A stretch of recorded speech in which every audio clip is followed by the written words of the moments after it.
Let me just remind y'all that Alec came here voluntarily, okay? So, just have 2 more questions for you.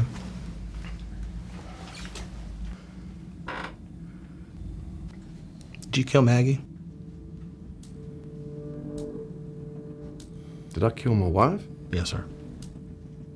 No, David. Do you know who did? No, I do not know who did. Did you kill Paul? No, I did not kill Paul. Do you know who did? No, sir. I do not know who did. Do you think I killed Maggie? I have to go where the evidence and the facts take me. I understand.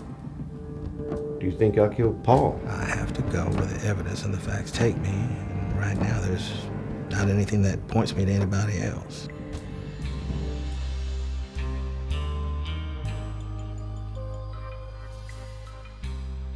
Welcome back to the Murdaugh Death in the Family official podcast. I'm Mandy Matney, and together with Liz Farrell, we have made it our mission to amplify the voices of victims connected to the Murdaugh saga and beyond. Today, we are talking with 2 very talented artists who I'm happy to say I now count as friends. Award-winning director Kat Candler and 4-time Emmy-nominated costume designer Joseph LaCourte. Kat's skillful and deeply thoughtful direction and decision-making in episodes 6 and 7 allow for the horrific story of Maggie and Paul's murders to be told in the most sensitive ways, while not shying away from the hard-to-face emotional truth and societal implications of these scenes. And Joseph's dedication to giving audiences one of the most finely tuned visual recreations I have ever seen brings so much depth and authenticity to every scene. He creates an immediate recognition of what happened in real life, but on screen. These 2 conversations are so important to understand how the creators raised the caliber of this production to ambitious new heights. And our extended audio episodes dive even deeper into the creativity, empathy, and commitment needed to getting the smallest of details right in Hulu's original series. And now, my conversation with Kat Candler and then Joseph LaCourte.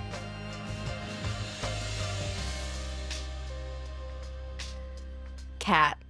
Mandy. It's so good to see you. So good to see you. So you are the director of episodes 6 and 7, which, by the way, dig into some of the most complex, violent, and emotional parts of the Murdaugh saga. Yes. As a director, how did you decide what aspects of the family's unraveling and gruesome but essential pieces to highlight visually? It was hard. We spent a lot of prep time with the more, I guess, analytical of it, the logistics of, trying to get all of the details, the specificity, so on point. And then you get to a point where, your stomach's getting a little anxious because you're actually going to have to shoot this experience that, this really horrific, tragic event. And, I think there was so much respect, trying to be paid to everyone involved. And there's a real sense, there's so much sensitivity to it in the conversations with the actors, the conversation with the crew, what we do and do not want to show. And for 106, we're taking this from Maggie and Paul's perspective. We're taking it from their POV. And so, what were those moments like just from a human perspective? We had shot everything leading up to Paul's being shot for the first shot. And I'll get a little emotional about it, but you just feel it in your bones. And I just remember talking to Johnny, are you okay? Do you need anything? And right before I called action, I went to him and just held his hand and I'm trying to, not cry and weep and sob because it is such, sorry, we're starting off on the hardest stuff. But it is, it shakes you to the core. Absolutely. And I've not had that experience with a show before or anything that I've done, and it really just kind of rattles you. Was there anything about those particular scenes that you wanted to leave out, that you didn't want? I, again, just did not want to see a gun as much as possible. You know, in this case, we see it again from their perspective, and we don't see him and we don't have his POV. But I had nightmares for weeks. I mean, to be frank, like I was like, my sleep pattern was like totally off. I was having these recurring nightmares about it.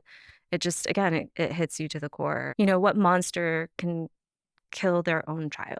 Yeah. Like, that is just, you can't fathom where you are in someone's mind to be able to do that with such callousness and such like disregard and like ego. And that, you know, sticks with you.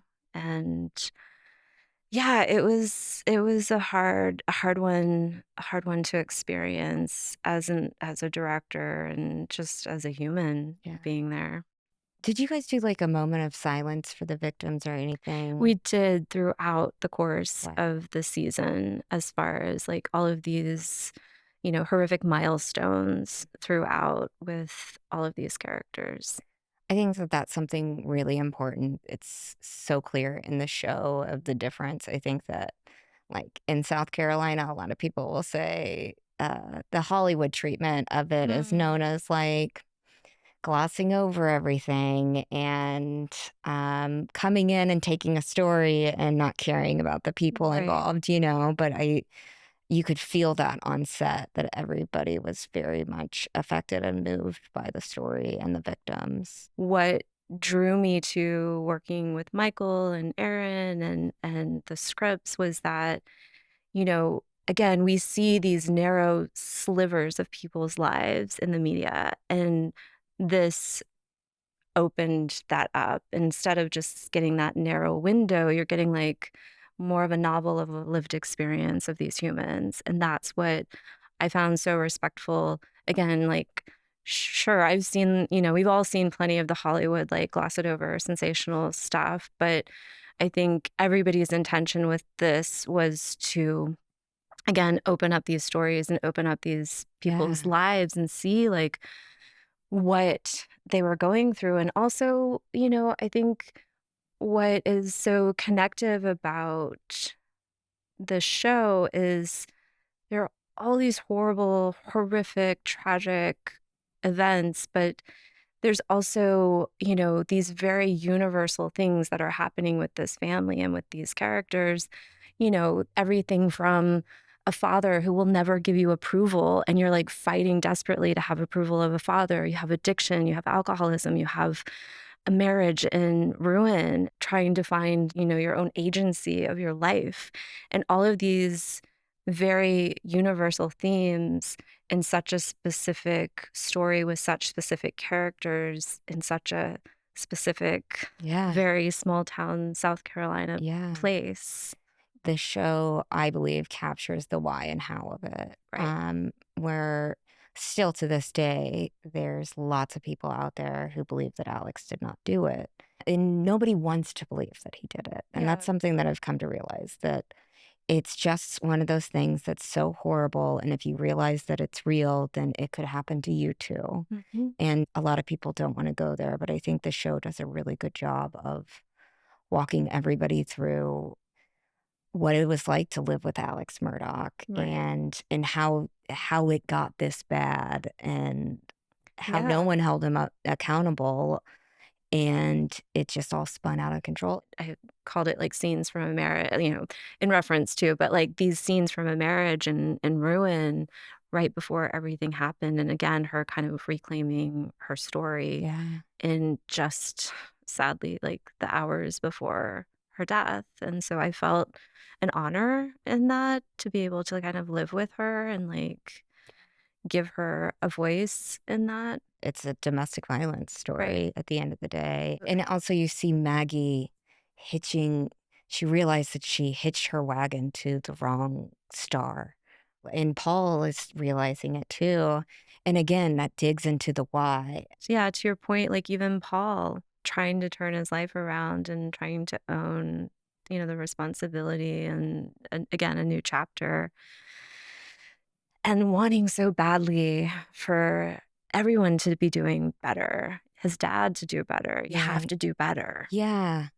And I will never forget that. I had several moments of reckoning with Paul while I was reporting on him. I'm 'Cause sure. at the very beginning, I wanted people to know that, like, he did kill Mallory and, like, he is responsible for her death and he has all these problems. But I slowly began to realize and really realize, like, he was the son of a narcissist and an addict, and I was dealing with so much in his life Right. that he couldn't help.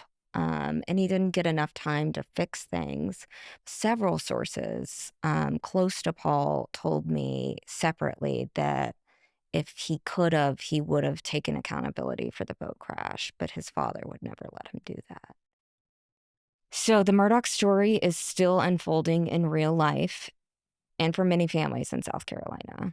How do you balance staying respectful to victims while also adhering to scripts and creating compelling drama? Good storytelling is human storytelling, Yeah. right? And so I think this show does such a beautiful job and a haunting job of the human drama at the end of the day that we all connect to, whether it's, set in small town South Carolina, whether it's set in space or whatever. Like, we are drawn to human stories and human relationships and human conflict. And this does it at such an extreme high level, but it also does it on a very everyday level as well in problems and issues and conflicts that we all relate to in our everyday lives. Not a lot of people can relate to a prosecutorial dynasty in the way that the Murdaughs had, but people have told me this for years, that they have a family like that in their town. Like, a lot of people have families that have been operating in that way for a long time. So we kind of talked about this, but the scene in 6 with Alex and Paul target shooting, and then Maggie and Paul's last moments are incredibly gripping. Boom! Oh, regular Doc holiday right here, fellas. When we gonna go see Granddaddy? I want to give your mama a chance to get here first so we can all go together as a family. I got to warn you, though. He's in pretty bad shape for the wind. That's why we gotta go, though. I don't know if we'll get to again.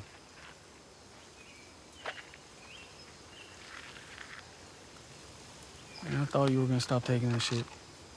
Don't expect you to understand, son. It might be I understand better than anybody, Bo. I f***ed up plenty. Goddamn right you did. I got a court date Thursday to remind me. Go on. Go again. Don't miss this time, though. I know it's been a lot. All my bullshit. Well, it has. I never meant to put you through all that. That's okay, son. Guess it just goes with the territory. Yeah. This shit's hard, Bo. What?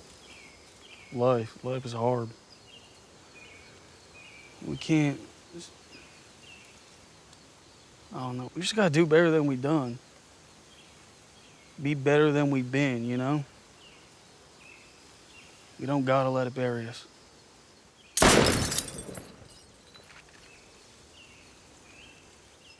It's, really heartbreakingly written. In the rehearsal, Jason, because he's brilliant, was like, let's figure out when each one is hit, who hits it when, and tell a story with that as well. So it was like another layer to like what was happening as far as like the competition between father and son.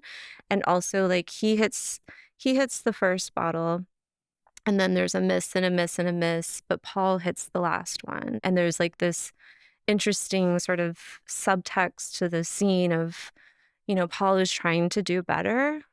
But yeah, that was a really cool scene to shoot. And then Maggie and Paul on the front porch having this gorgeous heart to heart with each other, and this reflection on her life and her choices. Again, going back to like these universal themes of as we get older and we reflect on our parents' choices that shaped who we are for good or bad, and, seeing ourselves in this conversation of like, how can we do better in our lives and own our choices, own our responsibilities, but also telling our children, like, you are not me, you are not your father, you are not your mother, like, make your own choices, build your own life, and don't, fall prey to the things that we did. As someone who came into the story from outside of South Carolina, what shocked you the most while directing and being on this project about the reality of? Long before we started shooting, Aaron and I took a field trip to Hampton. It was not what I expected at all. It just felt empty, and it feels more economically depressed than I expected. You have this prominent family that feels like they own this entire small little space. Yeah. And it almost feels like the space has been sucked dry by whatever powers that be that override this place. It's like everybody else in the world moved on, and it kind of stuck. And this is a fun fact. I don't know if you know this, but this story goes, and it's pretty much true, that because PMPED was so known for their huge lawsuits against big corporations, that's why Hampton doesn't have a Walmart. Whoa. In recent. Yeah. Isn't that? Yeah. So like the Murdaughs did impact a lot of the reason why the town feels like that. So episode 7's depiction of the roadside shooting was a roller coaster. How did you manage all of the moving pieces? From the very beginning in conversation with Michael, it was always, there was this idea of like a carousel that you're getting flung off of, and like the dizziness, the craziness of that, and like, your stomach hurts, like how. And so right on the heels of him getting fired, like we just went handheld, like he's, drugged out of his mind, trying to find something in the refrigerator, finds the jellyfish, trying to find the gun, the bullets. There's just like kind of chaos there. But really, like, Jason kind of let go and went to all of the places that he goes in his mind. Yeah. Murdaugh Murders podcast and its current iteration, True Sunlight, continues to keep tabs on the Murdaugh co-conspirators and reminding public agencies about accountability. From your perspective as a storyteller, what role do shows like Murdaugh, Death in the Family, play in pushing for justice? For stories like this, and for the perception in the media and audiences, is to humanize everyone. There's such a rippling effect of trauma for so many people. And so I think there's the reminder that these are real people. Yeah. And real people's lives that will be with us for a very, very long time. Keeping those stories out there and heard and seen keeps the pressure on the justice system and law enforcement as well. I don't know who killed Paul Murdaugh. I don't know who killed Maggie Murdaugh. I can't say who killed Stephen Smith.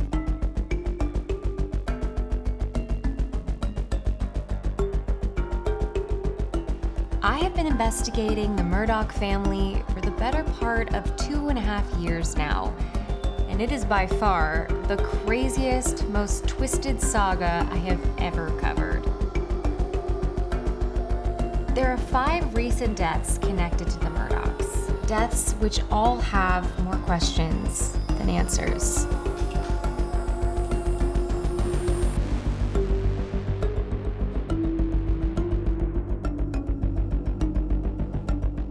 How long was Alec over at Almeida? 15 minutes, 20 minutes at the most. That's what I told Mr. Alec. Alec talked to you about this. What did he have to say? He said that it was longer than I remembered. Did he pressure you to lie about this? He just said that it was more like 45 minutes, and then he offered to help pay for my wedding. While authorities work to narrow down a list of suspects on the deaths of Paul and Maggie, We'll be exploring all the ins and outs of this still unfolding story. I lay down on the couch, took a nap, probably like, 15, 20 minutes or so. like what were the Murdaugh men up to at the hospital the night of the boat crash that killed Mallory Beach? Where are the murder weapons that killed Maggie and Paul? And who would possibly take such brutal matters into their own hands? My name is Mandy Matney, and this is the Murdaugh Murders Podcast.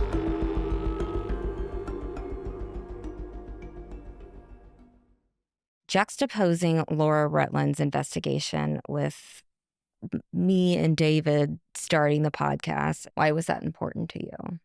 I think for me, it's important because so many of these stories are centered around female victims. And I think it's really important to see the female investigators, the female law enforcement that are actually bringing justice to these stories. And that, I think, was really important to be a part of and to witness on screen. And in the end, honestly, it was powerful women who took Alex Murdaugh down. Right. The first time David and I visited costume designer Joseph LaCourte's studio with all of the costuming and photos and sketches for the show, I was overwhelmed. Not only with emotion, but with gratitude. I was so impressed with Joseph's meticulous pursuit of finding replicas of clothing that the Murdaughs and people in their world had worn at the time.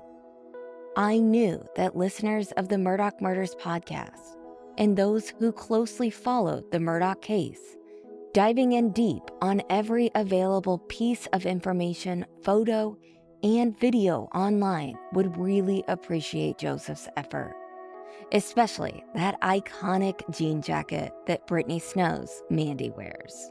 Because of Joseph's amazing work, viewers can put themselves right there in the hospital room with Alec when he is talking to the boat crash survivors and their parents, right there in the living room with Buster and Paul at Christmas, and right there in the courtroom as Paul turns to the gallery with a scared and lost look on his face. Joseph, it's so good to see you. Hello, thanks for having me. So I have a new title for you. Okay. I think you're the FBI investigator of fashion. And I'm dead serious about that. You know how to find an item of clothing better than anybody else on the planet. And I will stick by that. Oh, that's very kind. Yeah, it's this particular series was time for the FBI to come out for clothing because there was so many small nuances that were really impossible to find. Yeah, and you dug deep. Your work is known for fine-tuned attention to detail and authenticity. How did you shape the overall costume vision for the series, especially to capture that blend of Southern legacy and contemporary drama across episodes? Well, I grew up in rural coastal Southern North Carolina. And so I was familiar with these archetypes. And, I grew up and went to school with people like Paul and Buster. And, I used a small town shady lawyer to get out of a speeding ticket, which we won't talk about. But, combined with the months of extensive research and my pre-existing knowledge of this part of the South and this particular story, thanks to you, I was easily able to step back into this specific Southern milieu, and with all of the in-depth research that I did and exploring this family so much, after a while, it just started to feel like I was sitting down and looking at personal family photo albums, and which really helped me to get to know and understand them as people and not just characters. Absolutely. What part of North Carolina? Jacksonville, right near Wilmington. Okay. Yeah. I love Wilmington. Yeah, it's beautiful. But I did not know that you were from North Carolina, and that makes a lot of sense of how you were able to capture the true Southern essence. And Southern coastal is different too. Yeah, and what's interesting is it was during the show, I have friends who are actually lawyers in law firms. And so I would be like, hey, can you go shoot what the people look like in your office so I can just have another reference point? And so I had that as well. again, you have brought up, I mean, I can stare at the same thing over and over, but you can find details. I didn't know that I wore a jean jacket a lot until you told me. And then you said it was iconic. So I rolled with it, and I've been wearing a jean jacket for most of these interviews. That's amazing. And, I'm not saying anything out of school really, but I think for Brittany, especially, it became a security blanket of who Mandy was for her. And that's why when we would decide, oh, should we switch up the jacket? No, we always went back to the denim jacket. It also helps the audience quickly know, hey, there's Mandy again. Yeah. Not that you couldn't tell it was Brittany Snow, but I love it. And again, it's something that you don't notice until somebody else is looking at your life through that lens, and you're like, oh, I do wear a jean jacket all the time. Well, it must have been odd for you to come in and see your life on the wall in there. Joseph, that was the weirdest thing of my entire life, but I was mostly impressed. The research that you did on every single character in the show to make sure that you were reflecting them in a way that was accurate and respectful. That was just so amazing to me. Yeah,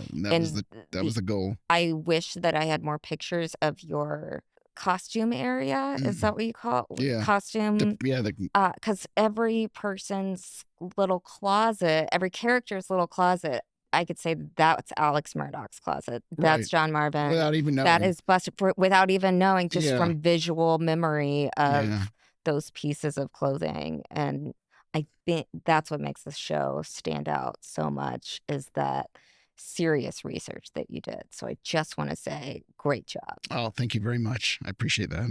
How did you ensure each scene, be it a courtroom, a family dinner, or a public event, felt authentic through your design choices for a broader cast? Well, I worked with a huge trove of photos and video footage of many of the events in our series. So I was familiar with the way each person should look, which made my job both harder and easier.